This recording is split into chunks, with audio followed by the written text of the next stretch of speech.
Hello friends, कैसे हो आप लोग।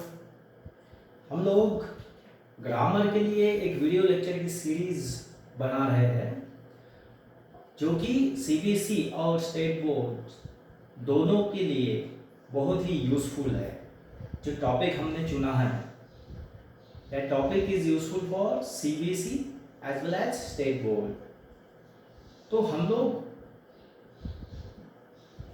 पिछले कुछ वीडियो लेक्चर्स का जो सीरीज हम जो बना रहे हैं उसमें हम एक टॉपिक डिस्कस कर रहे हैं, वो है ट्रांसफॉर्मेशन ऑफ द सेंटेंसेस या फिर सिंपल कंपाउंड कॉम्प्लेक्स सेंटेंस जो है उसके बारे में हम लोग जान रहे हैं।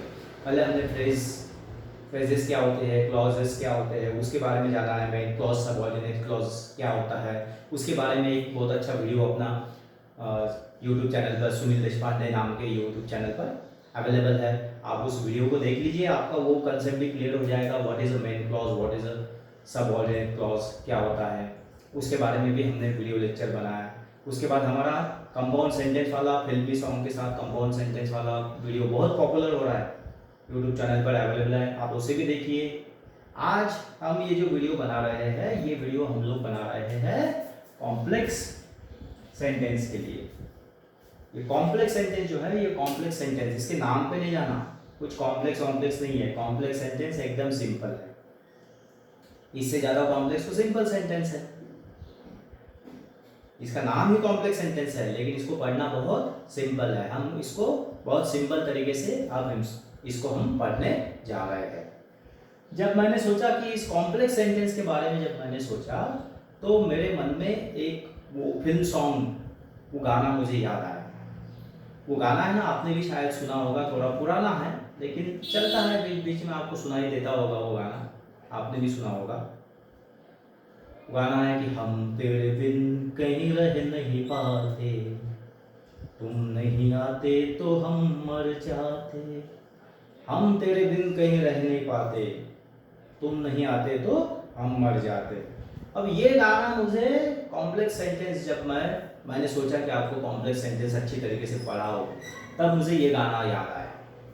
हम तेरे बिन कहीं रह नहीं पाते, तुम नहीं आते तो हम मर जाते। अब ये गाना जो है, ये गाना कैसे अप्लीकेबल है कॉम्प्लेक्स सेंटेंस पढ़ने के लिए, उसको अभी हम समझेंगे यहाँ पर। सो चलो शुरू करते हैं कॉम्प्लेक्स सेंटेंस से। और कॉम्प्लेक्स सेंटेंस में हम लोग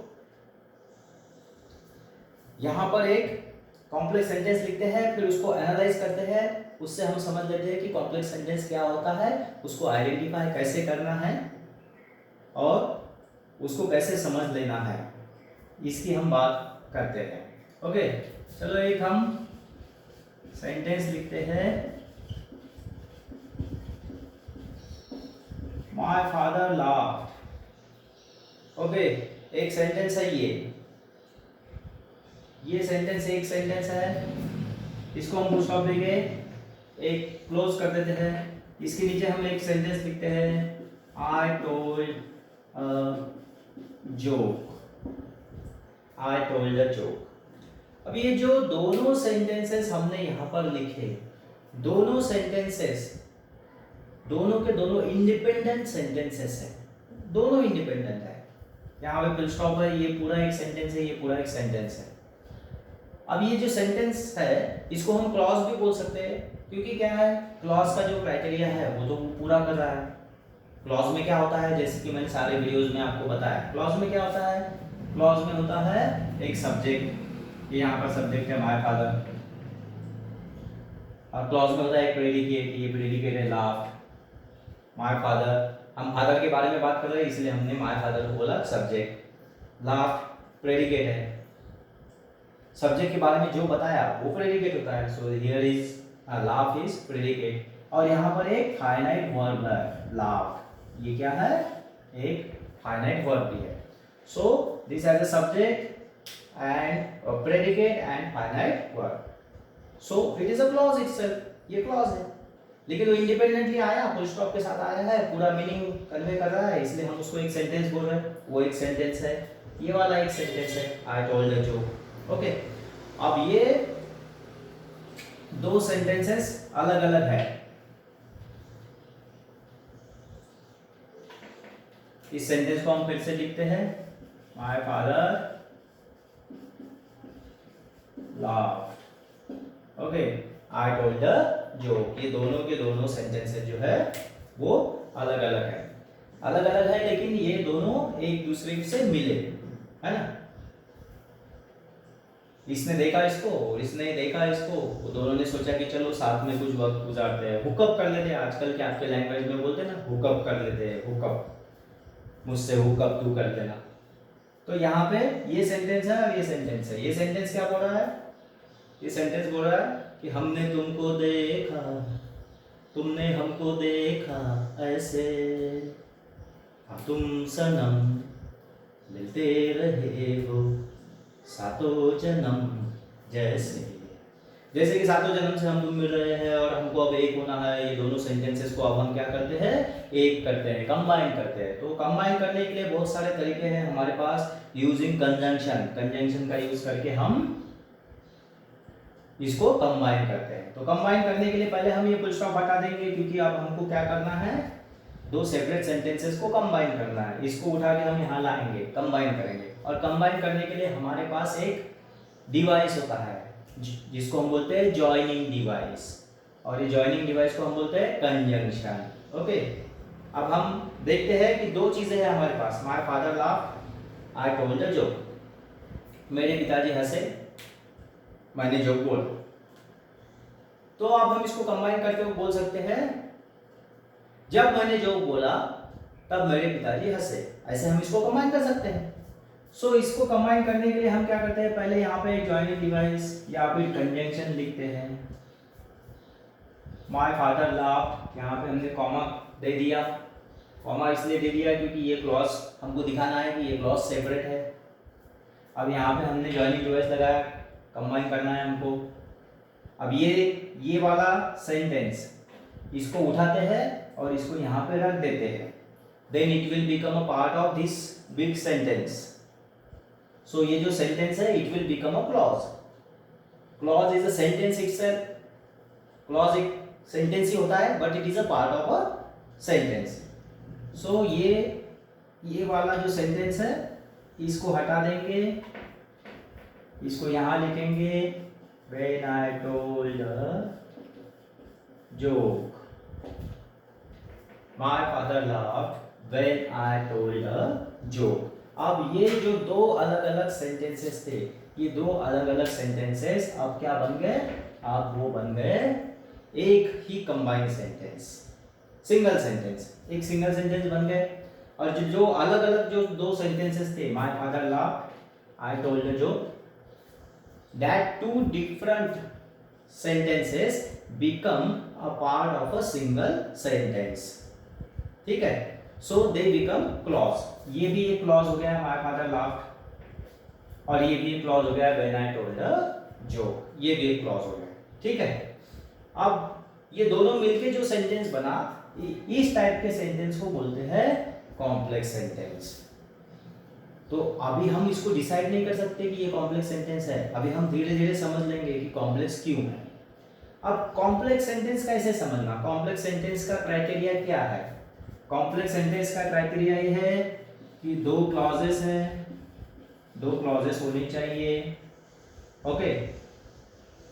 दो क्लॉजेस है मतलब दो सब्जेक्ट, दो प्रेडिकेट, दो फाइनाइट वर्ब, वो सब आ गया उसमें, दो क्लॉजेस, ओके। दो क्लॉजेस है, उसके बाद एक कंजंक्शन होना चाहिए।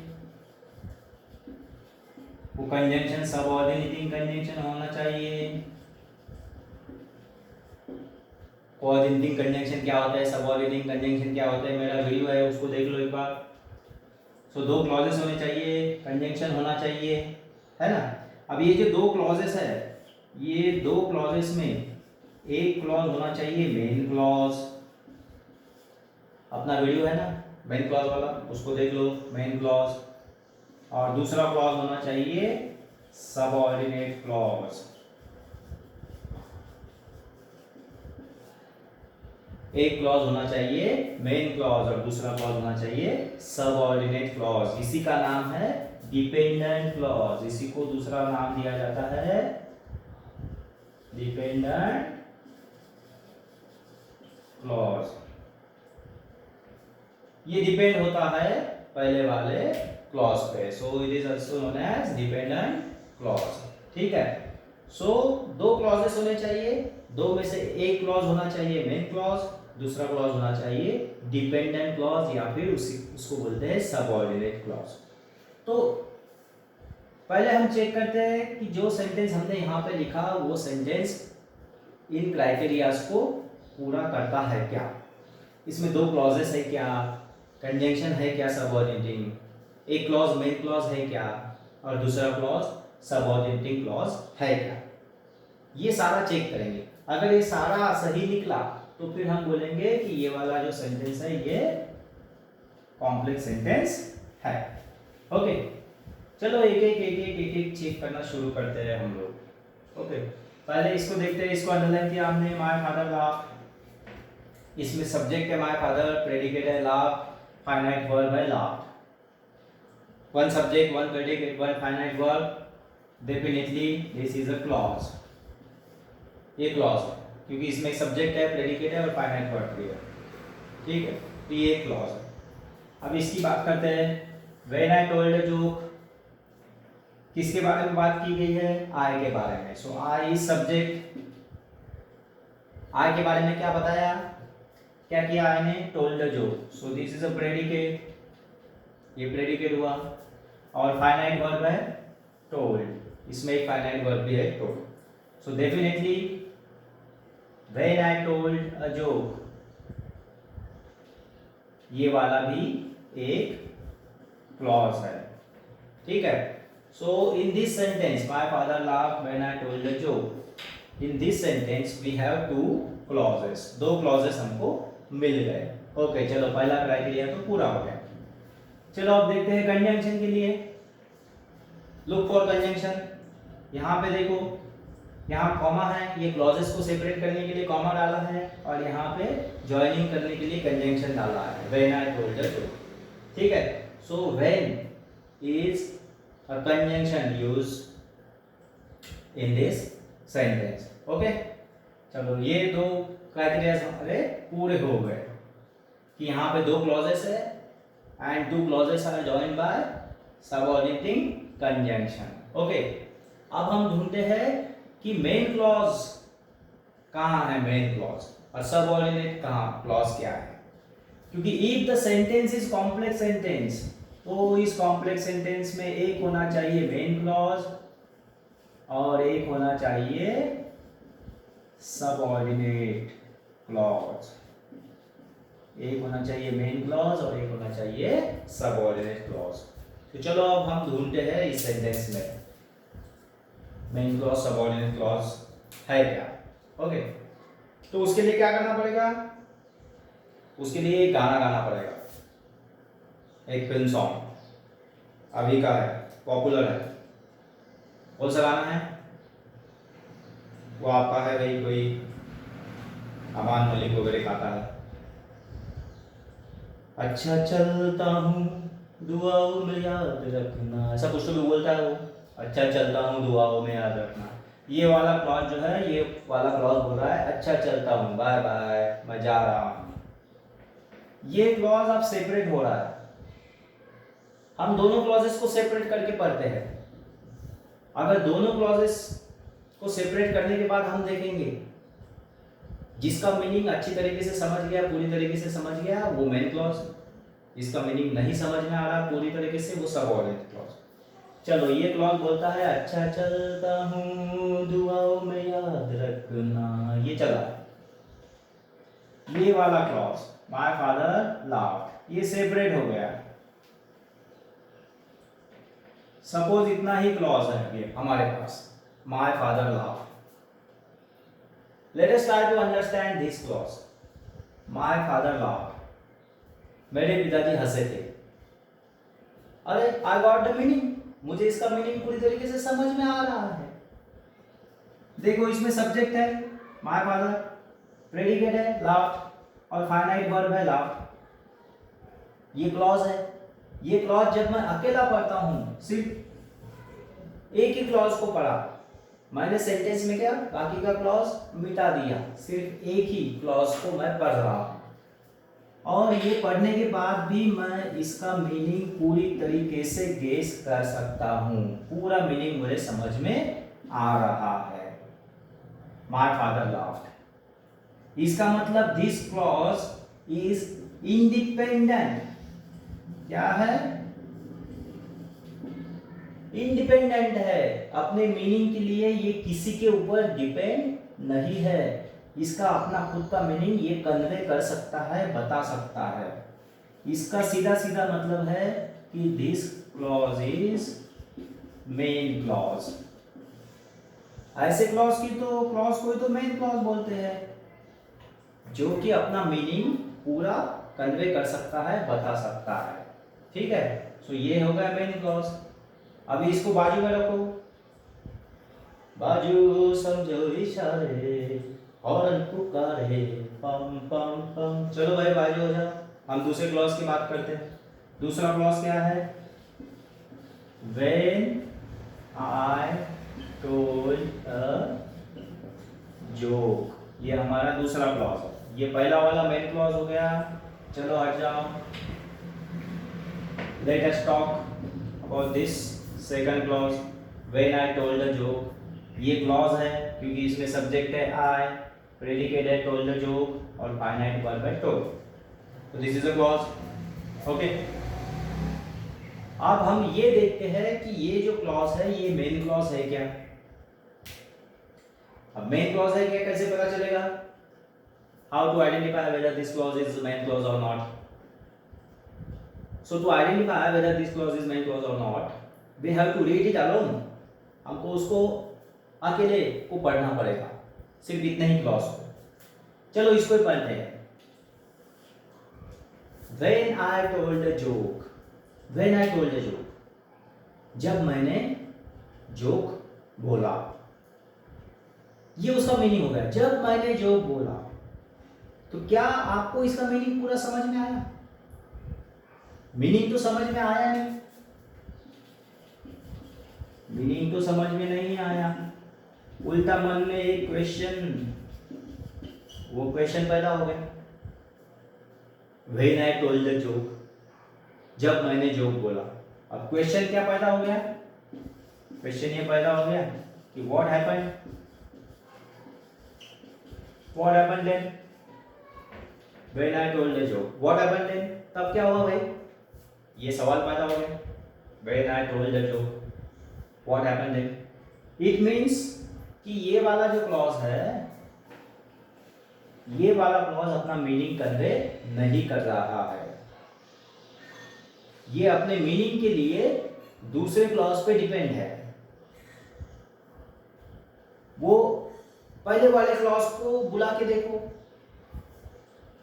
अगर पहले वाले क्लॉज को हम इससे अटैच कर लेंगे तब इसका मीनिंग समझता है क्या? वैसे अकेले का मीनिंग तो समझता नहीं है। इसका मतलब ये मेन क्लॉज तो है नहीं, क्योंकि ये अपना खुद का मीनिंग नहीं बता पा रहा। इसका मीनिंग जो है, फॉर इट्स मीनिंग ये डिपेंड है, किस पे डिपेंड है? मेन क्लॉज के ऊपर डिपेंड है, डिपेंड ऑन मेन क्लॉज। जब हम इसको मेन क्लॉज ज्वाइन करते हैं तब इसका मीनिंग समझ में आता है। देखो, माय फादर लाफ्ड, अब उसका मीनिंग समझ में आ रहा है। When I told the joke, जब मैंने जोक बोला तब क्या हुआ? उसका आंसर मिल गया, we got the answer, my father laughed, ये उसका आंसर मिला। और ये आंसर कहाँ मिला? ये आंसर हमको मिला मेन क्लॉज में। When I told the joke, इसने मीनिंग तो बताया नहीं, उल्टा उसने हमारे मन में सवाल पैदा किया, और उस सवाल का जवाब ढूंढने के लिए हम निकले, गली गली हमने ढूंढ लिया, और फिर हम पहुंचे, कहाँ पहुंचे? मेन क्लॉज के पास। जब मेन क्लॉज के पास पहुंचे तब हमको आंसर मिल गया।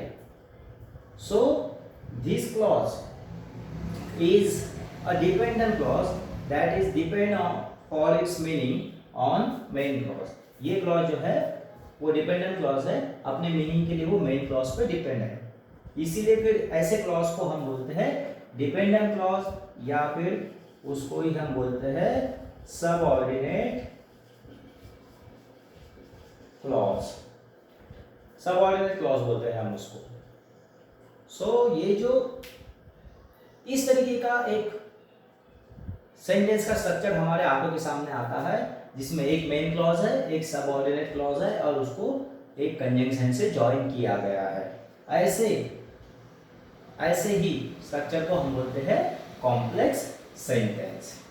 ठीक है, एक और एग्जांपल लेके हम इसको समझते हैं, हम डिस्कस करेंगे।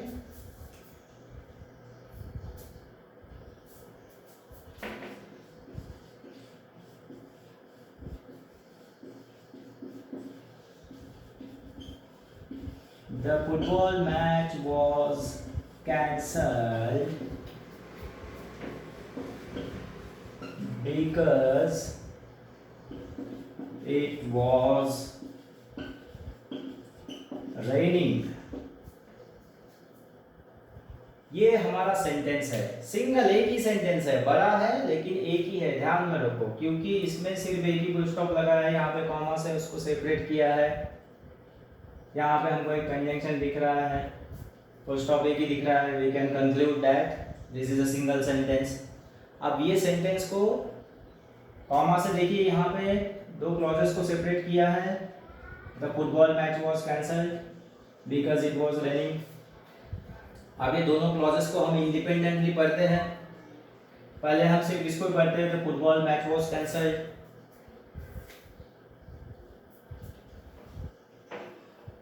ये क्लॉज है, the football match was cancelled, हमको पता चल गया, पूरा मीनिंग समझ में आया हमको कि फुटबॉल का मैच कैंसिल कर दिया गया। Okay, the football match was cancel, पूरा मीनिंग हमको समझ गया। ओके, दूसरा क्लॉज लिखते हैं, because it was raining, because it was raining. ये दूसरा वाला क्लॉज है, उसका मीनिंग पूरा समझता है क्या, देखेंगे। तो पहले वाले क्लॉज की हमको कोई जरूरत नहीं है, चलो जब भाई जाओ आप आपके रास्ते चले जाओ। ये हमारा दूसरा क्लॉज है, बिकॉज इट वाज रेनिंग, सिर्फ इसको ही पढ़ते हैं हम लोग, because it was raining. So can you understand the meaning, can you guess the meaning? क्योंकि बरसात हो रही थी, क्योंकि बरसात हो रही थी। अब मैंने कितने भी बार ये सेंटेंस बोला, क्योंकि बरसात हो रही थी, क्योंकि बरसात हो रही थी, क्योंकि बरसात हो रही थी, तो क्या मीनिंग समझ में आएगा? नहीं आएगा। हमारे मन में उल्टा सवाल पैदा हुआ है कि भाई बरसात हो रही थी तो क्या हुआ, कुछ तो बताओ, बरसात हो रही थी तो क्या हुआ? तो मीनिंग इसका समझ में नहीं आ रहा। We can't guess the meaning, and for meaning purpose हमको देखना पड़ेगा, कहाँ देखना पड़ेगा? इसका मीनिंग ढूंढने के लिए, इसका मीनिंग कंप्लीट होने के लिए हमको मेन क्लॉज की तरफ आना पड़ेगा। जो क्वेश्चन हमारे मन में यहाँ पैदा हो रहा है उसका आंसर हमको मिलेगा मेन क्लॉज में। मेन क्लॉज में क्या बोला था? द फुटबॉल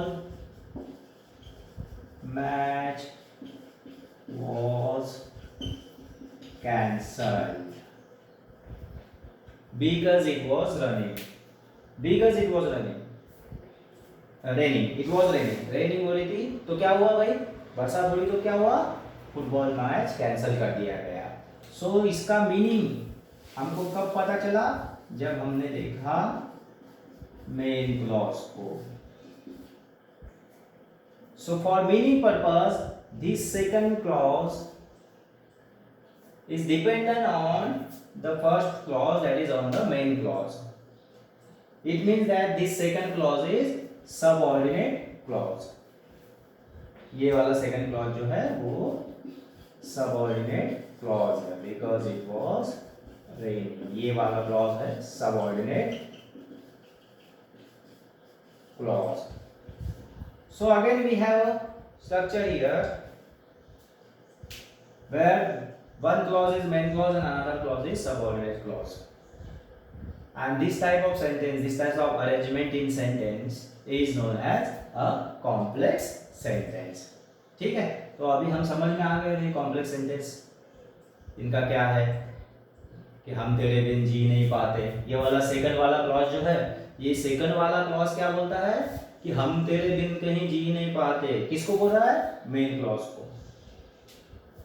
ये सबऑर्डिनेट क्लॉज मेन क्लॉज को बोलता है कि हम तेरे बिन कहीं जी नहीं पाते, तुम नहीं आते तो हम मर जाते। इसका मतलब क्या है? अगर मेन क्लॉज नहीं आता तो हमारा कोई मीनिंग नहीं होता। तुम नहीं आते तो हम मर जाते, ऐसा ये सबऑर्डिनेट क्लॉज का बोलना है। So in this way we can identify a complex sentence and we can analyse it. Okay, I hope कि आप लोगों ने इसको समझ लिया और इस वीडियो को एंजॉय किया। सो ऐसे अच्छे ग्रामर वीडियोस के लिए देखते रहिए। स्कॉलरशिप की एग्ज़ाम है, 8 की स्कॉलरशिप है, उसके बाद MPSC की कुछ एग्ज़ाम्स है, कॉम्पिटिटिव एग्ज़ाम्स है, 8, 9, 10th है, CBSE स्टेट बोर्ड, सारे के लिए जो ग्रामर उसके वीडियोस है वो हमारे पास इस चैनल पर ही आपको मिलते रहेंगे। सो देखते रहिए, स्टे ट्यून, और आपके सजेशंस भी दीजिए, सब्सक्राइब कीजिए चैनल को। ठीक है, आज के लिए इतना ही, चलो फिर मिलते हैं, टेक केयर।